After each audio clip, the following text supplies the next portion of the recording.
नमस्कार, मैं Ravish Kumar. Chief justice NV Ramana आज सेवानिवृत्त हो गए। उनके कार्यकाल में देश को कई अहम याचिकाओं पर निर्णय नहीं मिला, कई सारे सवालों के जवाब नहीं मिले, लेकिन खुद भी चीफ जस्टिस एनवी रमना न्यायपालिका से लेकर कार्यपालिका को लेकर कई गंभीर सवाल उठा गए।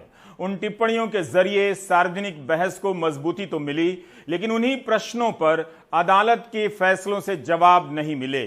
चीफ जस्टिस के कोर्ट में आज उनका आखिरी दिन था, लेकिन उनकी कोर्ट की सुनवाई का सीधा प्रसारण इतिहास बना गया।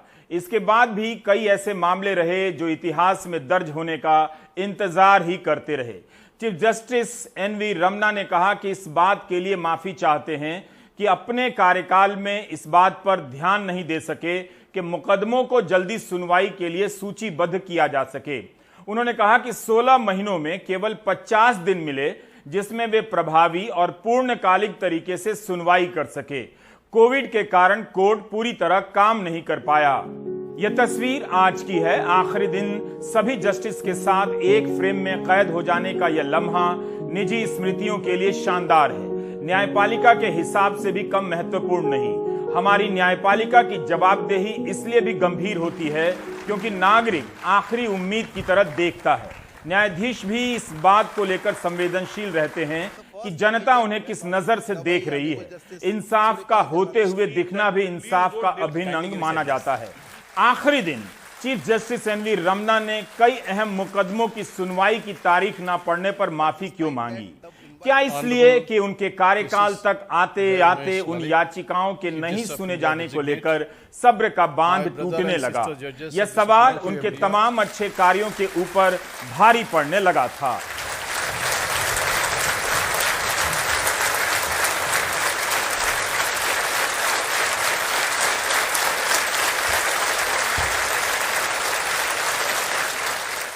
आर्टिकल 14 एक न्यूज वेबसाइट है, उस पर सौरभ दास ने चीफ जस्टिस एनवी रमना के कार्यकाल का विश्लेषण किया है। सौरभ दास ने इस विश्लेषण की शुरुआत चीफ जस्टिस एनवी रमना की ही बात से की है। इसी 23 जुलाई को उन्होंने कहा कि कार्यपालिका और न्यायपालिका के कदमों की समीक्षा संवैधानिक व्यवस्था का अभिन्न अंग है। इसका सहारा लेते हुए सौरभ उनके कार्यकाल की समीक्षा करते हैं और बताते हैं कि चीफ जस्टिस रमना ने अपने कार्यकाल में 29 पब्लिक लेक्चर दिए हैं। सौरभ ने उनके ही लेक्चर का हिस्सा लेकर कथनों को लेकर उनके सामने उन याचिकाओं को रखा है जो सुनवाई का इंतजार करती रह गईं। इससे जो अंतर्विरोध सामने आता है वह एक चीफ जस्टिस के कार्यकाल को समझने में काफी मदद करता है। सौरभ अपने विश्लेषण में दिखाते हैं कि 53 ऐसे मामले थे जो चीफ जस्टिस रमना के कार्यकाल में संवैधानिक पीठ के गठन का इंतजार करते रह गए। कई ऐसे भी मामले थे जिनके लिए संवैधानिक पीठ की जरूरत नहीं थी, मगर वे भी कुछ कम राष्ट्रीय महत्व के नहीं थे। सौरभ दास ने लिखा है कि इन याचिकाओं पर सुनवाई का रोस्टर बनाने का अधिकार और जवाबदेही चीफ जस्टिस की ही होती है। इसके बाद सौरभ ने इसकी गिनती की है कि कितने दिनों से किन मामलों में सुनवाई नहीं हुई है। इससे पता चलता है कि कई सारे मामले केवल चीफ जस्टिस एनवी रमना के कार्यकाल में ही नहीं सुने गए, बल्कि उनके पहले के चीफ जस्टिस के कार्यकाल में भी सुनवाई का इंतजार करते रह गए। जैसे धारा 370 हटाने के फैसले को चुनौती देने वाली याचिका 1115 दिनों से लंबित है। इलेक्टोरल बॉन्ड को चुनौती देने वाली याचिका 1816 दिनों से लंबित है। आर्थिक आधार पर आरक्षण के फैसले को चुनौती देने वाली याचिका 1323 दिनों से लंबित है। यूएपीए को चुनौती देने वाली याचिका 1105 दिनों से लंबित है। नागरिकता कानून की वैधता को चुनौती देने वाली याचिका 987 दिनों से सुनवाई का इंतजार कर रही है। कर्नाटक सरकार ने हिजाब पर प्रतिबंध लगाया है, 159 दिनों से याचिका लंबित है। We have to admit the fact that the pendency is a huge challenge before us. I must admit that issues of listing and posting of matters is one of the areas on which I could not pay requisite attention. I am sorry for that. We are busy in firefighting on all the days. On day-to-day basis, we work. All sides are equally contributors for this problem. Chief justice Ramanna ने court के भीतर भी खुलकर बोला और बाहर भी। नेताओं और पुलिस के अफसरों की साठगांठ पर भी सख्त टिप्पणी की। लेकिन समीक्षकों की नजर इस बात पर रही कि संवैधानिक पीठ के गठन और जटिल मामलों की सुनवाई में उनके कार्यकाल में क्या प्रगति हुई है। धारा 370 से लेकर आर्थिक आधार पर आरक्षण देने की वैधता को चुनौती देने वाली याचिका उनके कार्यकाल में भी नहीं सुनी गई। संवैधानिक पीठ का गठन ही नहीं हुआ। धारा 370 खत्म करने की वैधता को चुनौती देने वाली याचिका में मनोहर लाल शर्मा ने मांग की है कि जम्मू कश्मीर विधानसभा की सहमति के बिना यह धारा समाप्त नहीं हो सकती थी। यही नहीं, एक राज्य को केंद्र शासित प्रदेश में बदल दिया गया। केंद्र की तरफ से राज्यपाल की नियुक्ति कर उनके जरिए इस कानून को मंजूरी दी गई। इस केस की पहली सुनवाई 16 अगस्त 2019 को हुई। आखिरी सुनवाई 2 मार्च 2020 को। 30 महीने से इस मामले में सुनवाई नहीं हुई। 25 अप्रैल 2022 को गुजारिश की गई कि सुनवाई शुरू हो। तब चीफ जस्टिस एनवी रमन्ना ने कहा कि वे इसे देखेंगे, मगर सुनवाई शुरू नहीं हुई। इसी तरह 1816 दिनों से इलेक्टोरल बॉन्ड की याचिका सुनवाई का इंतजार कर रही है। इस याचिका में कहा गया है कि यह व्यवस्था पारदर्शी नहीं है, क्योंकि कौन चंदा दे रहा है उसका नाम सार्वजनिक नहीं है। Association for democratic reforms ADR ने भी ये कहा कि यह कानून अवैध है, क्योंकि राज्यसभा में इस पर बहस नहीं हुई। इसे मनी बिल के जरिए पास किया गया। जनवरी 2018 में यह कानून पास हुआ। Chief justice एस.ए. बोबडे की कोर्ट में आखिरी बार सुनवाई हुई थी। 30 महीने से इस केस में भी सुनवाई नहीं हुई है। इसी प्रसंग में आर्टिकल 14 के रिपोर्टर सौरभ दास ने जस्टिस रमन्ना के एक लेक्चर का हिस्सा कोट किया है। वो कहते हैं कि नागरिकों को जब पता होगा तभी वह कानून के राज को और मजबूत करेंगे, उसे अपने जीवन में उतारेंगे और जरूरत पड़ने पर न्याय की मांग करेंगे। इस कानून के संदर्भ में खोजी पत्रकारों ने बताया था कि चुनाव आयोग, रिजर्व बैंक ऑफ इंडिया, वित्त मंत्रालय और कानून मंत्रालय ने इस कानून का विरोध किया था। कहा था कि इससे गलत परंपरा बनेगी, इसका दुरुपयोग होगा और मनी लॉन्ड्रिंग को बढ़ावा मिलेगा। यह केस पहली बार चीफ जस्टिस रंजन गोगोई की अदालत में लिस्ट हुआ। दूसरी बार चीफ जस्टिस एस.ए. बोबडे की अदालत में सुना गया। उसके बाद से सुनवाई ही नहीं हुई। इस मामले में भी 25 अप्रैल को प्रशांत भूषण ने चीफ जस्टिस रमन्ना से आग्रह किया कि इस पर सुनवाई हो, तो वही जवाब मिला, हम इसकी सुनवाई करेंगे, मगर सुनवाई नहीं हुई। 4 महीने से सुनवाई नहीं हुई है।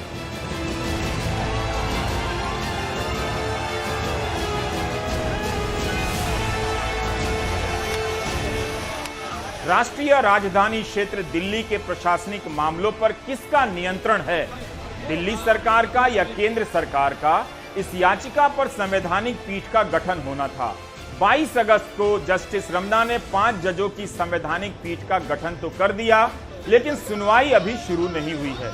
14 मई 2022 को चीफ जस्टिस ने श्रीनगर में कहा था कि कानून के राज और मानवाधिकार को सबसे बड़ी चुनौती यह है कि तेज रफ्तार से न्याय नहीं मिलती है और कम खर्चे में नहीं मिलती है। 23 याचिकाएं फाइल की गई हैं इस संदर्भ में। आज उनकी विदाई के समय कई वकीलों ने उनकी भूमिका की तारीफ की। दुष्यंत दवे तो भावुक हो गए और कपिल सिब्बल ने कहा कि आपने हमेशा जनता की आवाज सुनी है। दुष्यंत दवे ने कहा कि आपने अद्भुत संवैधानिक नैतिकता और संवैधानिक लोकाचार बनाए रखा। Your lordships have been a citizen's judge. Lord, I speak on behalf of vast multitude of citizens of this country. You stood up for them. You upheld their rights. You upheld the Constitution. When you took over, I wrote that day an article. I was skeptical. I was skeptical after what the court had gone through. I must say, your lordships excelled our expectations. You lived beyond anybody's expectations. You did what is really expected to be done by this court. It was amazing to see. That real checks and balance which is required to be kept between judiciary, executive and the parliament. You did it. A judge delivers judgments throughout his judicial career, and the bar delivers the judgment the day on which the judge retires. And this is our verdict. How popular you are and how lovingly your Lordship would be remembered. The second contribution which we can never forget is my Lord Justice Ramanna's zeal for infrastructural development of various courts throughout the country. Not just the judicial or judicious approach, but a diplomatic approach by an administrator, because the Chief Justice of India, apart from being a judge of the Supreme Court, is also interacting with several stakeholders, and he requires to be not only learned, but he requires to be a good and efficient administrator, a very humble and polite human being. I have never seen him being brash, negligent, rash or arrogant with anyone. कई news website पर chief justice के कार्यकाल की समीक्षा हो रही है। उसमें लिखा जा रहा है कि किन मुद्दों पर फैसले आए और किन मुद्दों को फैसले का इंतजार करना पड़ा और उनका कार्यकाल खत्म हो गया। ऐसा क्यों हुआ? चीफ जस्टिस एनवी रमन्ना के कार्यकाल में सुप्रीम कोर्ट से लेकर हाई कोर्ट में खाली पदों को भरा गया बड़े पैमाने पर। बताया जाता है कि ऐतिहासिक स्तर पर न्यायाधीशों की नियुक्तियां हुई हैं। उन्होंने कोविड के दौरान सुप्रीम कोर्ट कवर करने वाले पत्रकारों को वीडियो कॉन्फ्रेंस से होने वाली सुनवाई में हिस्सेदार भी बनाया। बड़ी बात थी।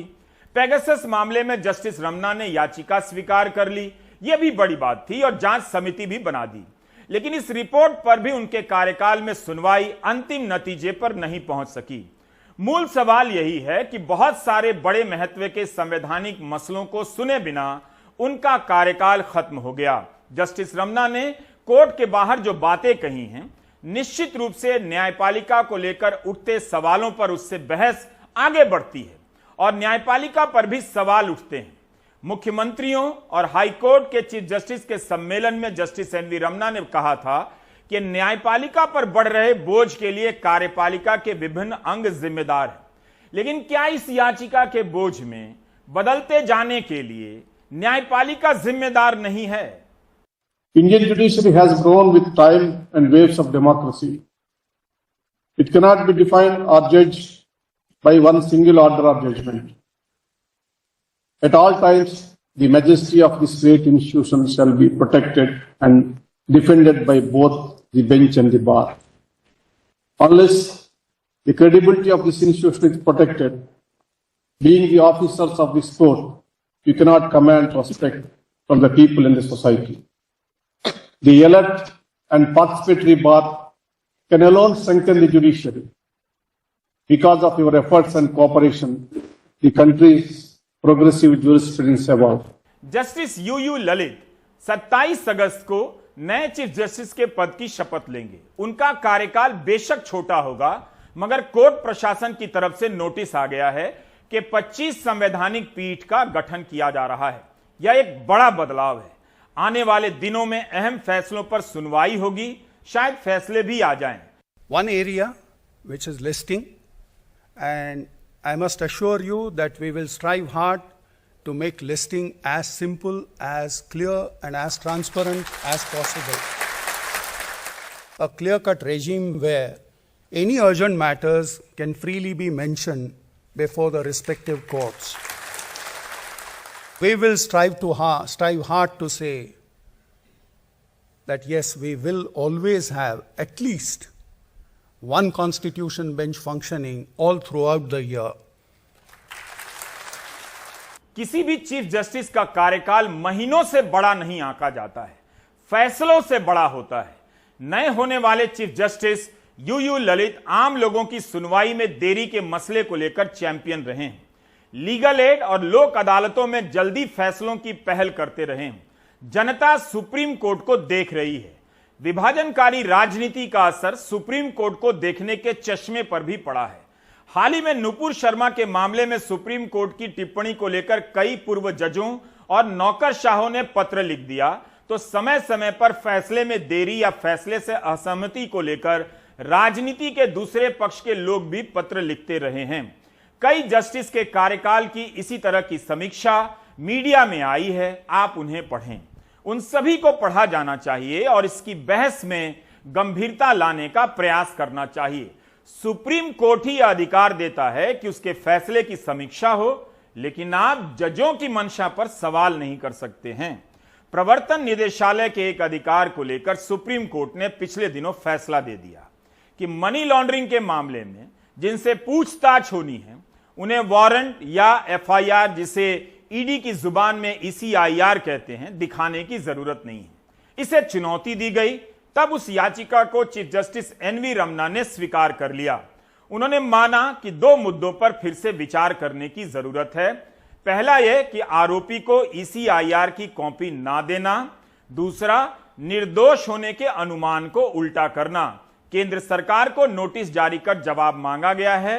केंद्र सरकार की ओर से तुषार मेहता ने दलील दी कि सीमित नोटिस ही जारी किए जाएं, 4 हफ्ते के बाद सुनवाई होगी।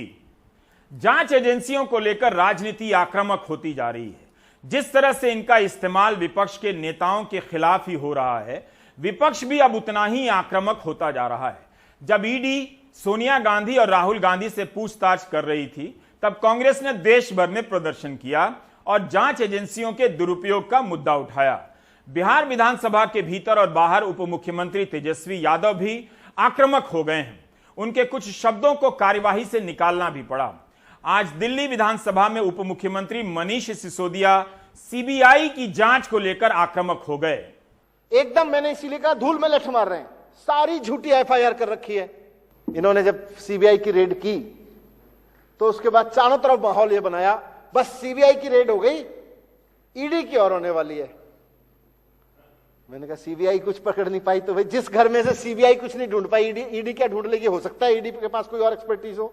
भाई मेरे गद्दे खंगाल लिए, मेरे बेड का वो ढक्कन खोल खोल के खंगाल लिए, मेरे कपड़े पैक करके सर्दियों के रखे हुए थे वो खोल खोल के देख के जैकेट वापस से पैक कर दी। अब CBI उसमें से कुछ नहीं ढूंढ पाई। जैकेट वाले उसी बैग में से, स्वेटर वाले, लाल स्वेटर वाला बैग है वो मेरा, लाल स्वेटर वाले बैग में से जिसमें से CBI खोल खोल के कुछ नहीं ढूंढ पाई। ईडी क्या ढूंढ लेगी मुझे समझ नहीं आया, पर बोले जी ईडी की भी रेड होगी। मैंने वो भी करवा लो भाई, ईडी की भी रेड देख लेंगे। अब ये CBI की रेड और ईडी की रेड का इन्होंने इतना प्रेशर बना दिया, इतना चारों तरफ से कि बस CBI तो हो गई, अभी ईडी होगी। फिर एक आदमी मेरे पास मैसेज लेके आया, बोला देखो ये CBI रेड और ईडी की रेड में ना अब तुम्हें फंसाने वाले हैं। मैंने कहा फंसा तो दिया ही, फर्जी फंसा रहे हैं मुझे पता है, पर शुरू तो करी दी। बोले नहीं नहीं पूरे जिंदगी सड़ाएंगे। मैंने कहा सड़ा दें, अभी थोड़े दिन पहले ही मैं तो 9 साल पहले एक मुकदमे से निकला हूं, फिर 9 साल झेल लूंगा, मुझे क्या दिक्कत है जब फर्जी है तो। बोले नहीं नहीं जानते नहीं हो तुम इनको, बहुत खतरनाक लोग हैं। बोले इसको इस तरह से मत लड़ो, ये केजरीवाल जी का साथ छोड़ के इधर बीजेपी में शामिल हो जाओ, सारे CBI और ईडी तुरंत बंद हो जाएंगे, सारे केस खत्म हो जाएंगे। मैंने कहा मैं तो पहले ही कह रहा था केस फर्जी है। भ्रष्टाचार के केस ऐसे थोड़ी बंद होते हैं, ये तो फर्जी केस ऐसे बंद होते हैं। मैंने कहा मैं क्यों चला जाऊं भाई, जब मैंने कोई गलती नहीं की, मैंने तो कोई भ्रष्टाचार किया नहीं। आज नहीं तो कल अदालत में थोड़ा समय लग सकता है, लेकिन मुझे इस देश की अदालतों पे भरोसा है, न्याय करेंगी। तुम लोग जितना भी CBI का दुरुपयोग कर लो, ईडी का दुरुपयोग कर लो, फिर पहले भी करते थे फिर कर लो, पर मैं तो कोर्ट से छूट जाऊंगा। इसके लिए मुझे केजरीवाल जी का साथ छोड़ने की क्या जरूरत है? दिल्ली में आम आदमी पार्टी और भारतीय जनता पार्टी के बीच घमासान तेज हो गया है। बीजेपी कहती है अगर आप निर्दोष हैं तो जांच एजेंसी का सामना करने से क्यों घबराते हैं, लेकिन बीजेपी इस बात का जवाब नहीं देती कि केंद्र सरकार ने पेगासस मामले में सुप्रीम कोर्ट की बनाई कमेटी से सहयोग क्यों नहीं किया। क्या बीजेपी के नेता इस पर प्रेस कॉन्फ्रेंस करेंगे और केंद्र सरकार से जवाब मांगेंगे। एक दिलचस्प मामला बंगाल बीजेपी से है। यहां दिलीप घोष ने एक ऐसा बयान दिया है जिससे CBI और ईडी दोनों पर सवाल उठते हैं। मीडिया में बंगाल बीजेपी के नेता दिलीप घोष का एक बयान चर्चित है, जिसमें वे कहते हुए पाए जा रहे हैं कि लगता है कि CBI के कुछ अफसरों और आरोपियों के बीच साठगांठ हो गई है। सभी की अपनी जरूरतें हैं, कुछ चंद हजार रुपए में बिक जाते हैं तो कुछ करोड़ में। जब कोई कार्यवाही नहीं हुई तब केंद्र ने ईडी को लगा दिया। दिलीप घोष ने यह बात एक कार्यक्रम में कह दी। इसके बाद इनका ही बयान है कि पार्टी के शीर्ष नेतृत्व ने उनसे बात की है और चुप रहने के लिए कहा है। बीजेपी के नेता भी वही बात कह रहे हैं जो विपक्ष के नेता कह रहे हैं। दिलीप घोष ने तो सीबीआई पर विपक्ष से भी ज्यादा गंभीर आरोप लगा दिया कि कुछ चंद हजार में बिक जाते हैं, कुछ करोड़ में। उनका यह बयान कई जगहों पर छपा भी है। हाल ही में बीजेपी नेता शुभेंदु अधिकारी ने गृहमंत्री अमित शाह को एक सूची सौंपी है, ऐसा छपा है। इस सूची में तृणमूल के कथित रूप से भ्रष्ट नेताओं के नाम हैं, कई नेताओं के नाम। क्या जांच एजेंसियों पर इतना भरोसा हो गया है कि अब बीजेपी के नेता सूची बनाकर गृहमंत्री को देने लगे हैं, जांच एजेंसी का काम करने लगे हैं? अगर ऐसी ही सूची तृणमूल कांग्रेस के नेता बीजेपी के नेताओं और समर्थकों की सौंप दें तो क्या ईडी या सीबीआई कार्रवाई करेगी? क्या गृहमंत्री अमित शाह उनसे मिलने का समय देंगे? जितने लोग भी जांच एजेंसी में हैं, आज मजबूरन उनसे ऐसा काम कराया जा रहा है क्योंकि दबाव इन अधिकारियों पे इतना ज्यादा है कि न्यायपूर्वक जांच नहीं हो पाती है। जांच केवल विपक्ष की होती है। हमको जांच से कोई डर नहीं है, लेकिन जो सच्चाई है हम याद दिलाना चाहेंगे उन जांच एजेंसियों को कि विजय माल्या कहाँ है भैया, कहाँ है नीरव मोदी, कहाँ है मेहुल चौकसी? आज उसको कोई नहीं ढूंढ रहा। ढूंढा किसको जाता है? तो कांग्रेस के लोगों को, आरजेडी के लोगों को, टीएमसी के लोगों को, चाहे ठाकरे जी के लोग हों, चाहे जो भी समाजवादी पार्टी के लोग हों, इन लोगों का देखो भैया दो तरीका है। जो भाजपा की जो सोच है, जो भाजपा की यही सोच है, इस रूप में काम करती है। जो बिकेगा उसको खरीदो, ये पहली सोच। दूसरा सोच कि जो डरेगा उसको डराओ। यह मामला केवल भ्रष्टाचार को दूर करने का नहीं है। दरअसल भ्रष्टाचार को नैतिक ढाल बनाकर विपक्ष को आर्थिक रूप से कमजोर किया जा रहा है। अगर ऐसा नहीं होता तो खुद सरकार ऐसा कानून लाती ही नहीं जिससे नागरिकों को पता ही न चले कि हजारों करोड़ रुपए के इलेक्टोरल बॉन्ड खरीदने वाला कौन है। इसी 1 अगस्त की रिपोर्ट है कि अभी तक करीब 10,000 करोड़ रुपए के इलेक्टोरल बॉन्ड खरीदे जा चुके हैं। 10,000 करोड़ रुपए के। आरटीआई से इसकी जानकारी बाहर क्यों आती है? वह भी केवल राशि की आती है। करोड़ों का बॉन्ड खरीदने वाले का नाम कभी सामने नहीं आता। क्या आप जानना ही नहीं चाहते कि कौन है जो छिपकर हजारों करोड़ रुपए का चंदा किसी एक राजनीतिक पार्टी को दे रहा है? क्या यह भ्रष्टाचार नहीं है? पिछले दिनों निकाय चुनावों के समय मध्य प्रदेश भाजपा के एक विधायक नारायण त्रिपाठी ने भी कह दिया कि यह चुनाव नहीं हो रहा है, अधिकारी करा रहे हैं। अगर ऐसा है तब तो चुनाव ही बंद करा देना चाहिए। मैं तो कई बार बोल भी चुका कि अब चुनाव नहीं कराना चाहिए। जिस तरह सदन में हाँ की जीत हुई ना की हार हुई, उसी तरह से यहाँ भी सिस्टम लागू कर देना चाहिए कि प्रक्रिया कर दें, औपचारिकताएं पूरी कर दें और सर्टिफिकेट एक दल विशेष को दे दिया जाए।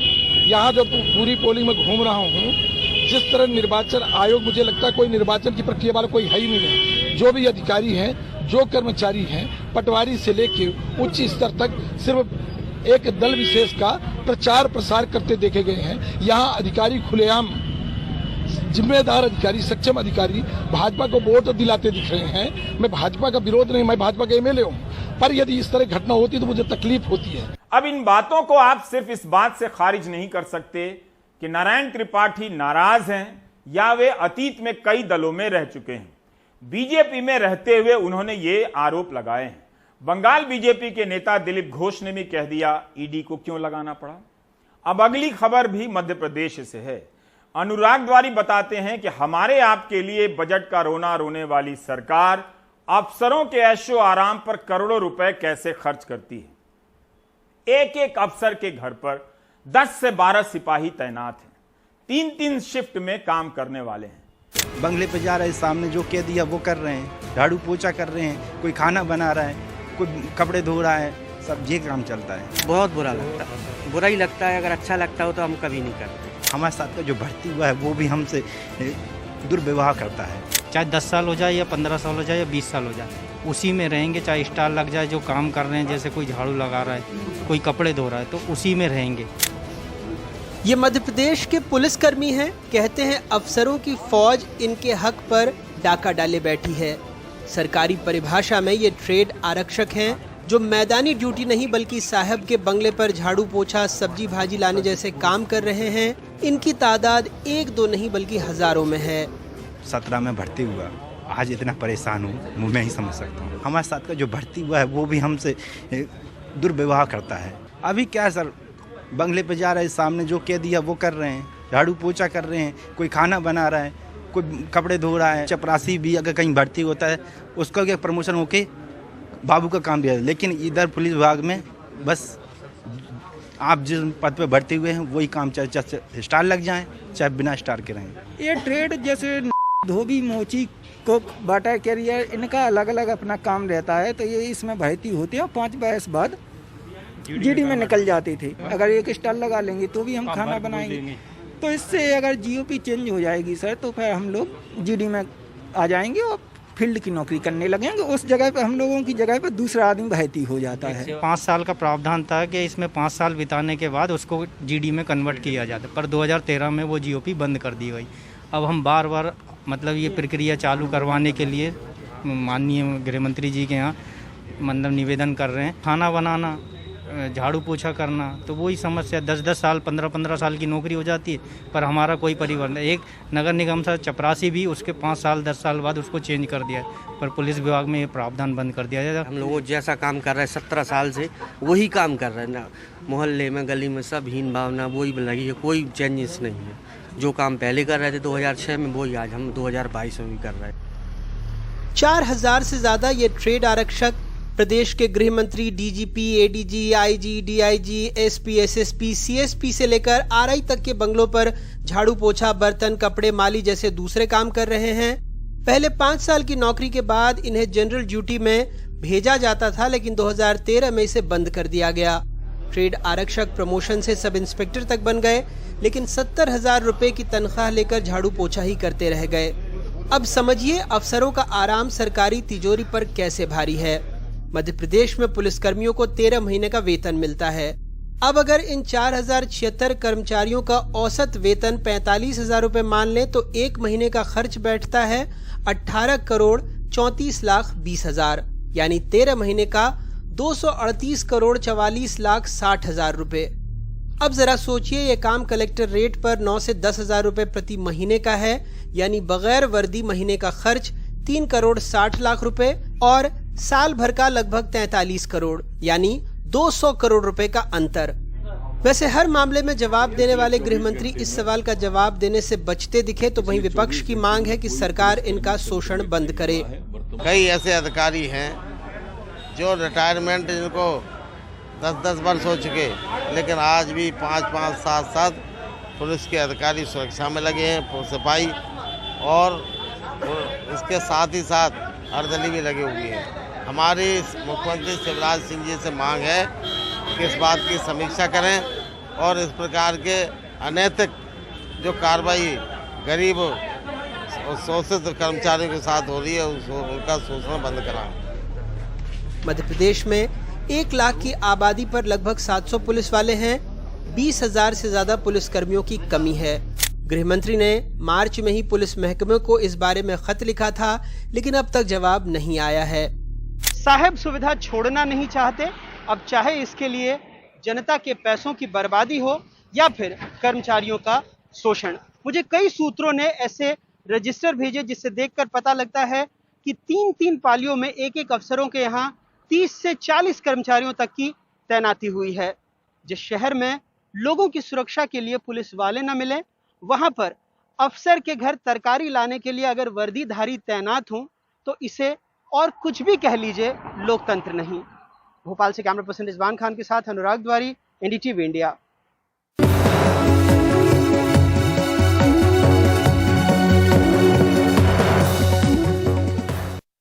कांग्रेस के वरिष्ठ नेता गुलाम नबी आजाद ने कांग्रेस से इस्तीफा दे दिया है।